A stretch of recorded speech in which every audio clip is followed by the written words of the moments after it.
Namaste, myself Triveni Khurana, Assistant Professor, Faculty Physiotherapy and Diagnostics, JBN, Rajasthan. Today we are going to discuss prognosis in different upper motor neuron lesions.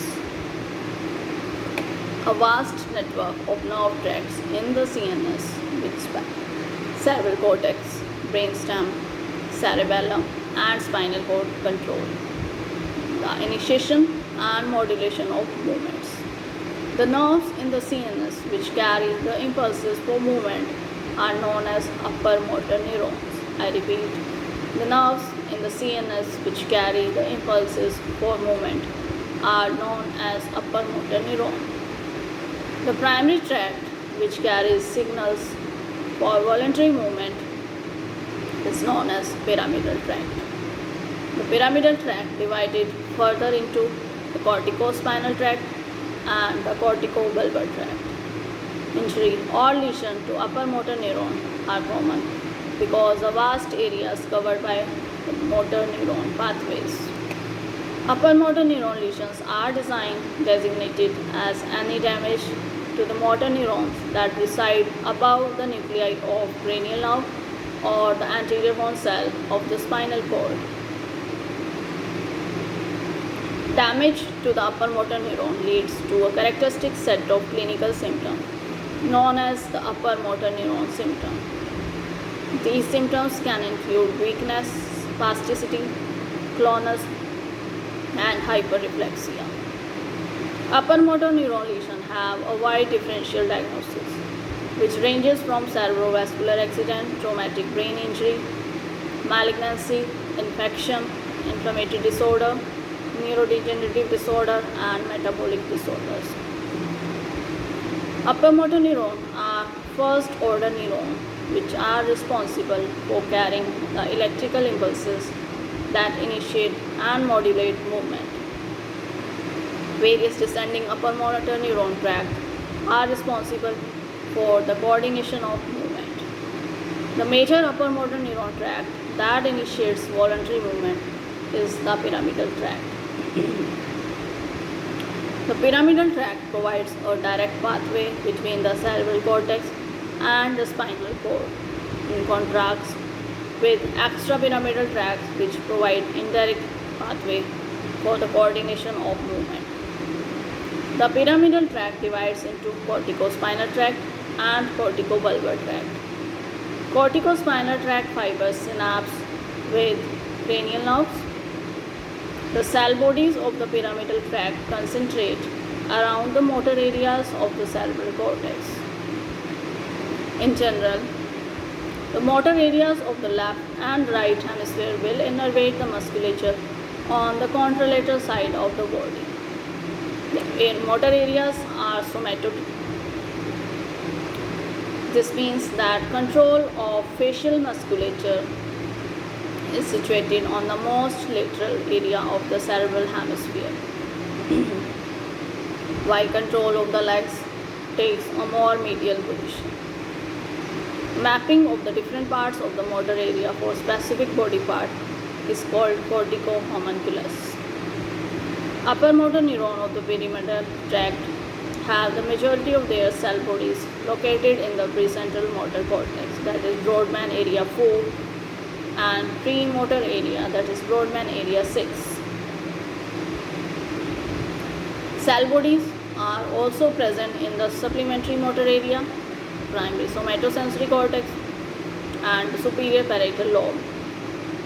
Upper motor neuron axons radiate on into corona radiata and converge at the posterior limb of the internal capsule. The pathway of the corticospinal tract descends through the cerebral peduncle in the midbrain, ventral pons, and the pyramids of the medulla. At the inferior aspect of the medulla, the majority of corticospinal tract axons dissociate at the pyramidal recusation. The axons continue their descent contralateral from their cell bodies of origin and enter the spinal cord at the lateral funiculus. The tract is now the lateral corticospinal tract. Axons terminate throughout the spinal cord in the ventral gray column and the base of dorsal column. The lateral corticospinal tract axons that control distal extremities synapse directly on the lower motor neurons. These direct connections are presumed to be necessary for the fine control of the finger and hands. The rest of the lateral corticospinal tract axon will synapse on premotor interneurons. At the pyramidal decussation, approximately 10% of the corticospinal tract axons do not decussate and continue their descent down the brain ipsilateral to their cell bodies of origin. These fibers enter the ventral aspects of the spinal cord and are known as the anterior corticospinal tract. As fiber descends the spinal cord, most of them will decussate through the anterior white commissure before synapsing with interneurons. Small percentage of corticospinal axon will not decussate anywhere along their descent, the brainstem or the spinal cord. These axons provide the impulses which control axial musculature necessary to maintain body posture. The corticobulbar tract fibers originate from the parts of the motor cortex that represents the face. Axons share a similar trajectory to the corticospinal tract, descending through the corona radiata and internal capsule. At the level of brainstem, the axons will synapse with each cranial nerve nuclei at their respective levels. The upper motor neuron innervation of the most cranial nerve is bilateral, which means that each cranial nerve receives impulses from the left and right hemisphere. The bilateral innervation pertains to the muscles of the eyes, jaw, pharynx, upper face, larynx, and neck. Two exceptions to this rule are cranial nerve 7 and cranial nerve 12. The control of tongue protrusion by cranial nerve 12 and control of the muscles of the lower face by cranial number 7 only receive contralateral innervation from the pyramidal tract. Knowledge about the pathways of the pyramidal tract is paramount to understanding the clinical presentation of upper motor neuron lesions. Lesions above or below the pyramidal decussation will have symptoms on different parts of the body.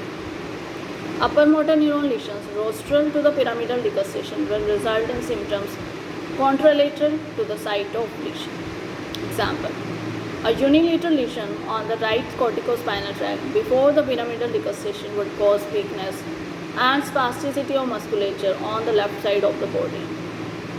Upper motor neuron lesion caudal to the decussation will cause symptoms ipsilateral to the site of lesion. This presentation would generally be with lesions to the spinal cord. Example: left-sided lesion of the corticospinal tract in the spinal cord will cause left-sided weakness and spasticity. Unilateral upper motor neuron lesion innervating cranial nerves do not manifest with clinically significant symptoms due to their bilateral innervation from the right and left motor areas. Hence, only bilateral lesions to the upper motor neuron of cranial nerve would create deficits. Lesions of upper motor neuron to cranial nerve 7 and 12 are the exceptions because of their unilateral innervation from contralateral motor areas. Example: a right-sided upper motor neuron lesion to the motor area that controls cranial nerve 7 would manifest as a weakness on the lower left face. Now, what is the surgical consideration for the same? The management of upper motor neuron lesion should focus on ascertaining cause of lesion. Indication for surgical treatment are in very few specific diagnoses such as intracranial aneurysm, hematoma, malignancy, or abscess. The remainder of surgical management does not focus on the UMN lesion, but instead on the sequelae of the damage such as spasticity and contractures. Prompt evaluation and a detailed history and physical examination are necessary to provide patients with optimal treatment of their lesion and symptoms. Upper motor neuron syndrome has a variety of long-lasting symptoms that can drastically affect a patient's quality of life. A long-term management of patients with UMN syndrome include extensive rehab. Muscle spasticity can lead to abnormal posture and joint contractures in the long term. This would result in decreased angles of passive motion and thus reduced quality of life. Prevention of contractures is an essential goal in the management of patients recovering from upper motor neuron lesion. If conservative medical management and rehab fail to decrease the spasticity and contractures, surgical intervention may be proper course of management. Surgical management include lengthening of spastic muscle to enhance levels of function. The patients who are candidates for surgery can be stratified based on their volitional control of extremities. The goals of surgery are dependent on the functional potentials of patient. Surgical management centers around the muscular pathology identified in surgical candidates. The muscular abnormalities that are surgical candidates include shoulder adduction and internal rotation, elbow flexion, forearm pronation, wrist and finger flexion, hand intrinsic spasticity, clenched fist deformity, thumb in palm deformity, and inferior subluxation of the glenohumeral joint. After identifying muscle pathology, the basis of surgical intervention is on whether a patient has volitional control.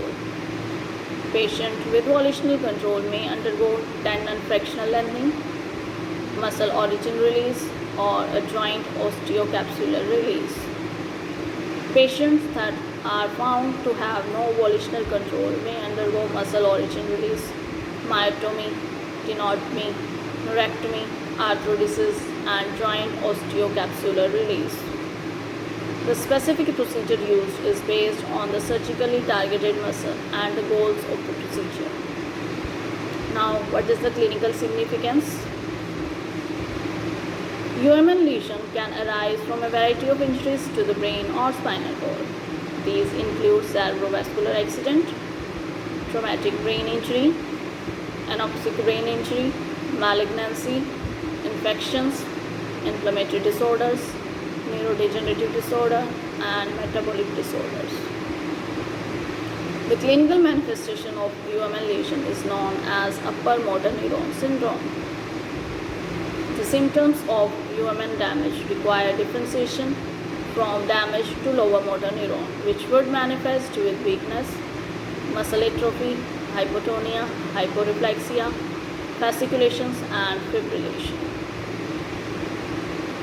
The symptom of upper motor neuron syndrome can separate into negative and positive symptoms. Negative symptoms include weakness, decreased motor control, and easy fatigability. A unique characteristic of UMN syndrome is its tendency to affect specific muscle group. The weakness caused by UMN syndrome will predominantly affect the extensors of the arm and flexors of the leg. Positive symptoms are those involving increased muscle activity, and the symptoms include spasticity, clonus, hyperreflexia of deep tendon reflex, hyporeflexia of superficial reflexes, synkinesis, co-contraction, and Babinski sign. Now, what is pseudobulbar palsy? As stated, most cranial nerves have bilateral innervation from the brain with the exception of cranial number 7 and 12. The muscles of cranial nerves with bilateral innervation include eye, jaw, pharynx, upper larynx, and neck. These muscles would only show deficits with bilateral UMN lesion. Bilateral damage of UMN to the cranial nerve is known as pseudobulbar palsy. slurred speech is often the first presenting symptom. Other characteristic deficits include dysphagia, dysarthria, wrist, jaw, jerk, spastic tongue, and pseudobulbar affect. Thank you.